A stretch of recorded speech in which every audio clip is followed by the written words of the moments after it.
कहते हैं एक औरत ही औरत की सबसे बड़ी दुश्मन होती है। जी हाँ दोस्तों, इस बात को बिल्कुल नकारा नहीं जा सकता। एक औरत ही एक औरत की सबसे बड़ी दुश्मन होती है।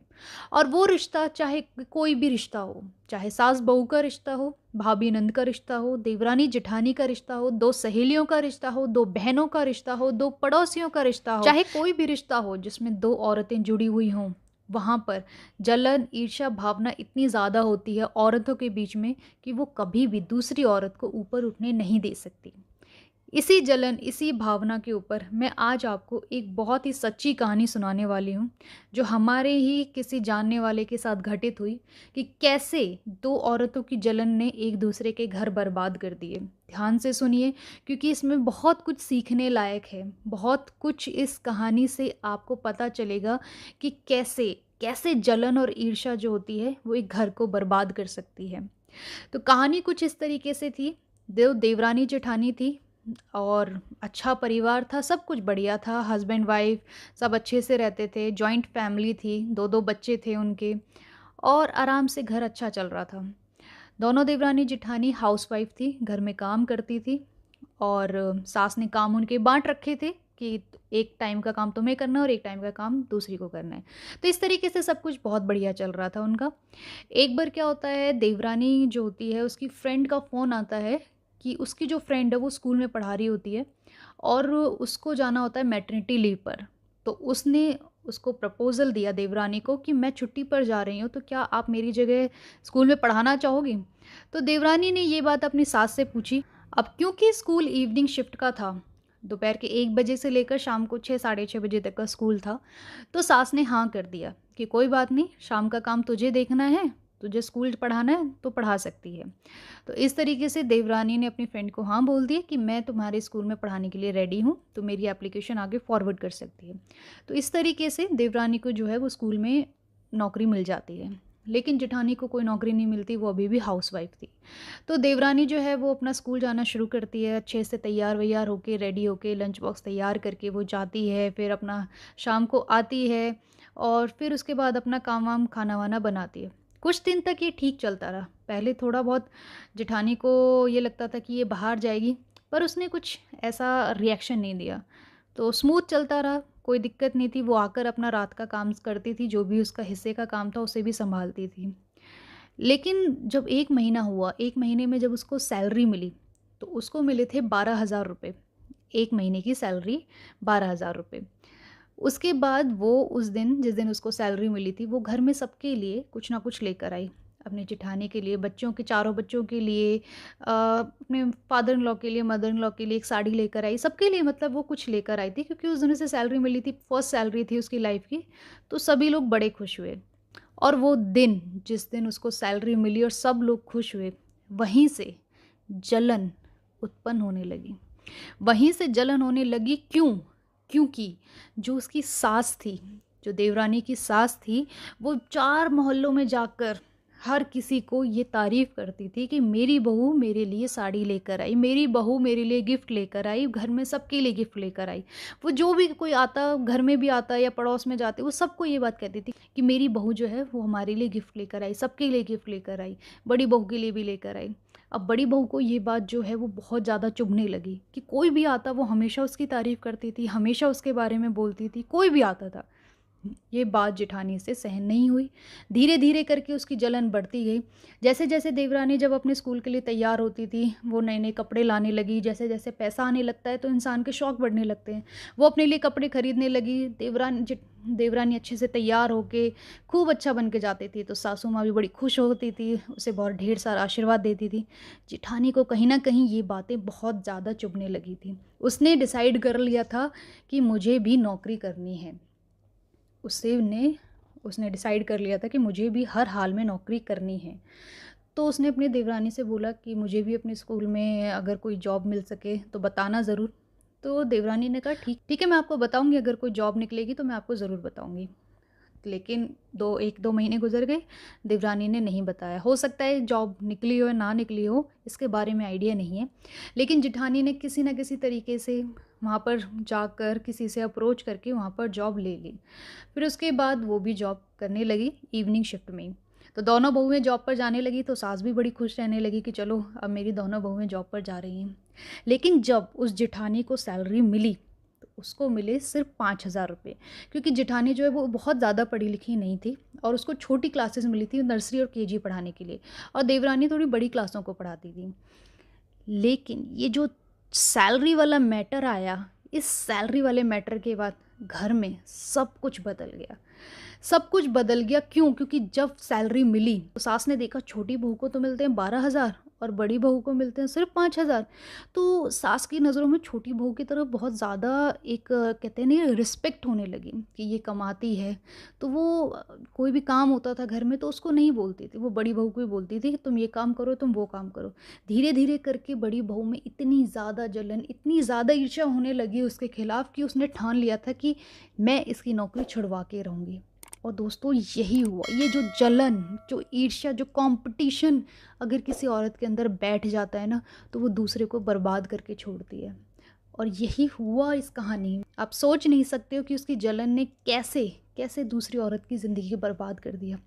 उसके बाद क्या होता है, उसके बाद जब जेठानी ने ठान लिया कि इसको मैं स्कूल से निकलवा कर रहूँगी, इसकी वजह से मुझे घर में इतना सुनना पड़ता है, क्योंकि कहीं न कहीं उसका पति भी तो उसे ताना मारता था कि तू कमाती ही क्या है? सिर्फ़ 5,000 रुपए। उसको देख छोटी को, वो कितना कमाती है।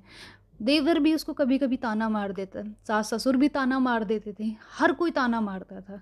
कहीं न कहीं गलती सोसाइटी की भी है यहाँ पर, कहीं न कहीं गलती उन लोगों की भी है यहाँ पर, जो कि आस-पास के लोग उसे ताना मारते हैं। लेकिन कहीं न कहीं गलती जेठानी की भी है, जिसने इस बात को ईर्ष्या और जलन के रूप में ले लिया, बल्कि वो इस बात को एक कॉम्पिटिशन के रूप में, कॉम्पिटिटिव रूप के तौर पर ले सकती थी कि मैं उससे ऊपर उठने की प्रैक्टिकल कोशिश करूँ, ना कि मैं उससे जलूँ, ना कि मैं उसका करियर बर्बाद करूँ। तो दोस्तों होता क्या है, उसके बाद फंक्शन होता है स्कूल में जो कि थोड़ा रात को लेट चलता है। तो जेठानी ने पूरी प्लानिंग कर ली थी कि मुझे आज इसे स्कूल से निकलवाना है हर हालत में। तो जेठानी ने अपनी देवरानी से कहा फंक्शन वाले दिन कि मेरी कान की बाली, सोने की बाली किसी क्लास में गिर गई है। तो मैंने 2 क्लासेस में ही मैं वहाँ पर गई थी, तो एक क्लास में मैं चेक करती हूँ और एक क्लास में तुम चेक कर लो। क्योंकि फंक्शन यहाँ चल रहा है तो बच्चे भी नहीं होंगे, तो हम क्लासेस में चेक कर लेते हैं। तो उसने कहा ठीक है दीदी, आप उस क्लास में चेक करो और मैं उस क्लास में चेक करती हूँ। तो दोनों अलग-अलग क्लासेस में चेक करने लगी। जेठानी ने अपने किसी एक मेल फ्रेंड से समझौता कर लिया था कि मैं तुझे 20,000 रुपए दूँगी, लेकिन तुझे जो मैं कहूँ तुझे वो करना पड़ेगा। और सारी प्लानिंग हो चुकी थी और वो प्लानिंग इतनी गंदी, इतनी नीच थी कि बस अब आप सोच नहीं सकते। उसके बाद जेठानी ने अपने दोस्त को कहा, जब मेरी देवरानी रूम में बाली सर्च करने जाए, मेरे कान की बाली को सर्च करने जाए, जब तुम भी पीछे से जाना और बोलना कि मुझे मैम ने बोला है कि मैं भी आपकी हेल्प करूँ। तो एज़ प्लान्ड वो जो टीचर होता है, मेल फ्रेंड जो होता है, वो भी उसी रूम में चला जाता है और वहाँ पर वो उनसे बोलता है कि मुझे मैम ने बोला है मैं भी आपकी हेल्प करूँ। तो उसने सोचा देवरानी ने ठीक है ये हेल्प करने आया है, चलो ढूँढते हैं। तो थोड़ा अंधेरा सा हो गया था, अंधेरा था क्योंकि फंक्शन चल रहा था, थोड़ा लेट था तो अंधेरा हो रहा था। तो उस रूम में वो कैमरे की लाइट से वो ढूँढने लगे दोनों। उसी टाइम जेठानी ने पहले से कुछ प्लानिंग ऐसी कुछ कर रखी थी कि जब मैं टीचर्स को या उनको बच्चों को या प्रिंसिपल को किसी को भी लेकर आऊँ तो तुम ऐसा सीन क्रिएट करना कि सबको थोड़ा गलत लगे। और दोस्तों यही हुआ। एक्चुअली जेठानी अपने साथ प्रिंसिपल और कुछ टीचर्स को लेकर वहाँ उस रूम में पहुँची। पता नहीं कैसे वो उन सबको इकट्ठा करके ले आई, ये तो हमें नहीं पता था। लेकिन वो जब वो इकट्ठा करके लाई और उस टीचर को पता चला कि सब लोग आने वाले हैं, तो वो उस मैम के पास जाकर पता नहीं किसी तरीके से उसके ऊपर गिर गए। वो दोनों एक दूसरे के ऊपर गिर गए और सीन कुछ इस तरीके से क्रिएट हो गया था कि देखने वाले को ये लगा कि इनके बीच में कुछ गलत चल रहा है। और वही हुआ। जैसे ही वो सारे लोग एंटर किए, उस कमरे में एंटर करे तो सबकी आंखें एकदम से ऐसे हो गई कि यहाँ कुछ गलत चल रहा है। और वहीं पर जेठानी ने जो है बहुत ज़्यादा एकदम से हंगामा करना शुरू कर दिया। ये क्या कर रहे हो तुम, ये क्या हो रहा है तुम दोनों के बीच में, तूने घर की नाक कटवा दी है, ये कटवा दी है, उनकी वीडियो बनाने लगी। मतलब इस तरीके से उसको ऐसे सामने एक कल्प्रिट बना दिया कि कैरेक्टरलेस है ये कैरेक्टरलेस है, ये सब कुछ पैसों के लिए कर रही है, एटसेट्रा वेटसेट्रा। और उस बंदे ने, जो टीचर था, उसने भी इसी तरीके से बोला कि मैम कि ये मेरे साथ फ्लर्ट कर रही थी।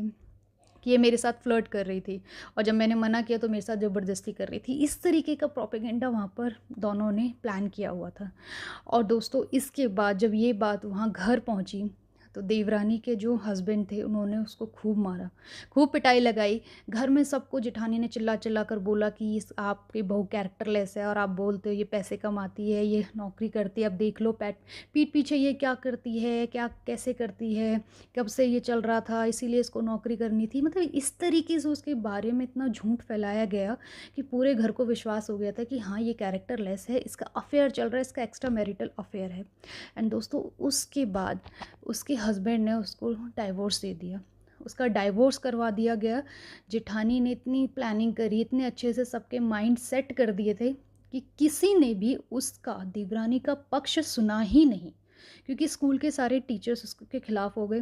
वो बंदा, वो टीचर, वो खुद आके सबके सामने बोला कि इनका मेरे साथ अफेयर था, ये मेरे साथ चाहती थी कि मैं इनके साथ रिलेशन रखूं। जेठानी ने वीडियो बनाकर सबको दिखाई दिया था, सबके माइंड में ऐसा सेट कर दिया था कि किसी ने उसकी बात को सच माना ही नहीं।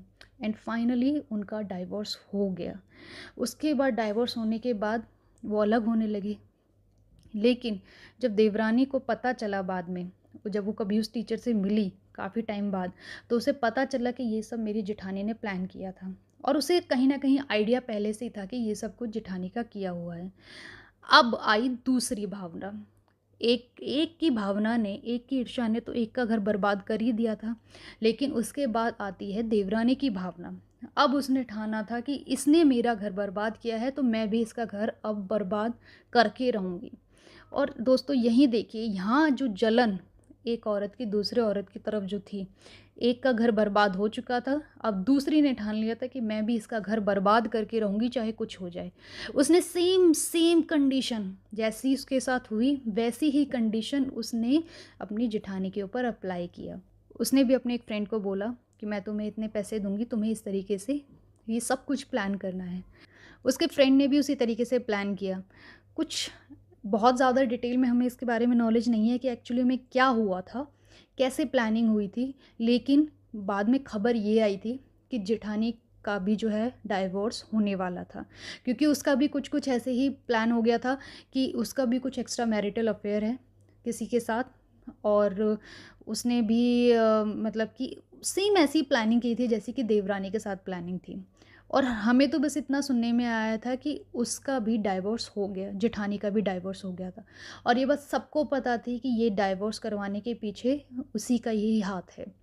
तो दोस्तों ये देखिए आप, देवरानी जेठानी दोनों का डाइवोर्स हो गया, दोनों औरतें अलग अलग हो अपने घर से और अपने पति से। क्या मिला, क्या मिला उन दोनों को?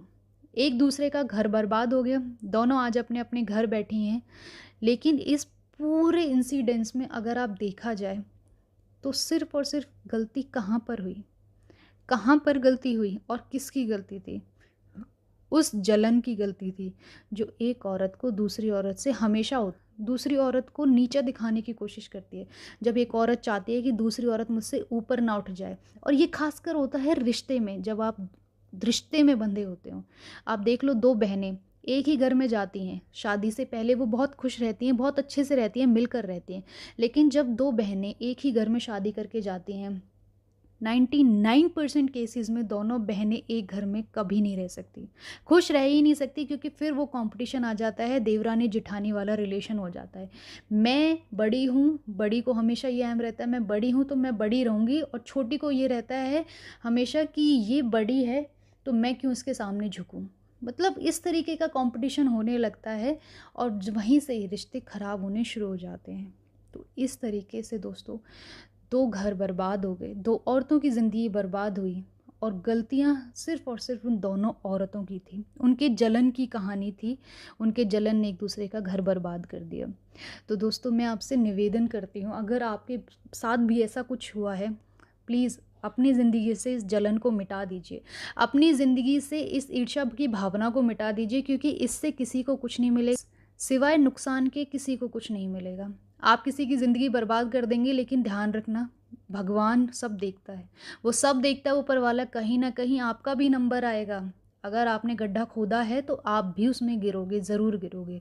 आप एक हेल्दी कंपटीशन रख सकते हो, आपको एक हेल्दी कंपटीशन रखना चाहिए रिश्ते में कि अगर ये इतना अच्छा कर रहा है तो मैं इससे और अच्छा करूं। लेकिन जलन और ईर्ष्या भावना ये नहीं होनी चाहिए किसी भी रिश्ते में। ये मेरा पर्सनल सजेशन है। तो दोस्तों ये थी आज की एक छोटी सी स्टोरी जो मैंने आपको बताया कि कैसे एक जलन, ईर्ष्या कैसे आपकी ज़िंदगी को इफ़ेक्ट कर देती है, कैसे दूसरे की ज़िंदगी को इफ़ेक्ट कर देती है। ये थी आज की सच्ची कहानी। अगर आपको अच्छी लगी तो प्लीज़ चैनल को ज़रूर सब्सक्राइब कीजिएगा और मैं उम्मीद करती हूँ कि आप अपनी ज़िंदगी में से इस ईर्ष्या और जलन की भावना को दूर मिटाकर अपने लिए एक हेल्दी कंपटीशन का एनवायरनमेंट क्रिएट करेंगे और अपने आप को मजबूत करेंगे। सो इसी के साथ आज की यही कहानी ख़त्म होती है। प्लीज़ चैनल को ज़रूर सब्सक्राइब करना, हमें आपके सपोर्ट की सबसे ज़्यादा ज़रूरत है। Thank you so much for watching our channel. Thank you.